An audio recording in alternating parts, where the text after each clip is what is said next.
Kevin Hockey here from Real Estate Agency Sales. Today we're with Jeremy Streten from Streten Masons Lawyers here in, they have two offices, one in Morningside, one at Caboolture.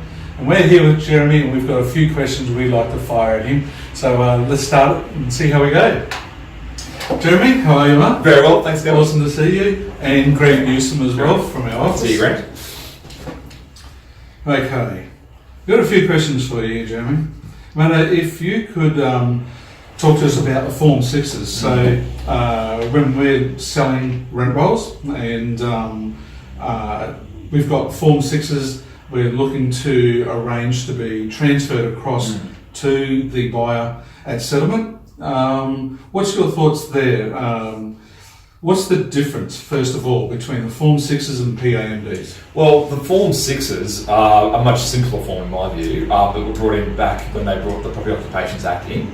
And the main difference when it comes to the assignment of the management is the fact that the Form 6 doesn't need any consent from the owner to assign it, can just be assigned, which can be a bit dangerous, but yeah, that's the main difference between the two. So the Form 6 is automatically assignable yes. when settlement applies? Absolutely, and the law says you get settlement and then you've got 14 days as the buyer to notify each of the property owners that the transactions occurred. Of course, we recommend other contact happens, but that's what the law says. So the PAMD, they're not automatically assignable, are they? They're not. So you had to tick a box and sign off on some different information in that form. So they were a bit problematic in that sense. So a lot of the banks didn't like them, and they were a bit of a problem from getting a settlement over the line if they weren't done correctly, because they had a lot of little finicky problems that could have happened. Because a lot of landlords didn't tick off or initial, did they, on the PAMD form? That's right. And so I can imagine it's just going to create delays at settlement, isn't it? So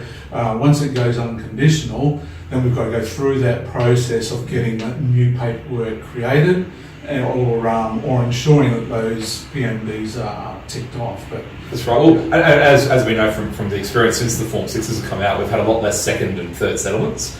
If people have got their Form 6s done sooner. So if they start the process off when they're going to sell their business, that's much better. Yeah. Because in the old days with the Form 20s, as you guys know, we used to change, you have a first settlement, then a second settlement, because we were waiting for the forms to come back. You don't need to do that now. You can do that very simply with the Form 6. If you do it at the beginning and you've got lots of time to do it, you don't have to tell the owners what you're doing until it becomes unconditional, but you can get that process started right at the beginning so that you don't have those delays going further into the transaction. Excellent. And so in the Property Occupations Act, actually, there's no requirement on the seller at all with settlement as far as transferring those forms across. The requirement is with the buyer, isn't it? The buyer must notify the landlords within 14 days.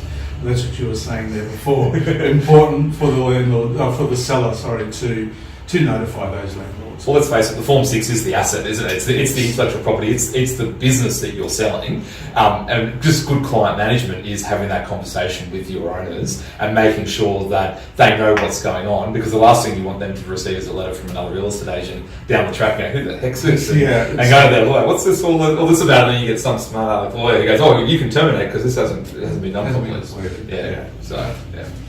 Understandable. Okay, Form 6s, we've got some clarity there.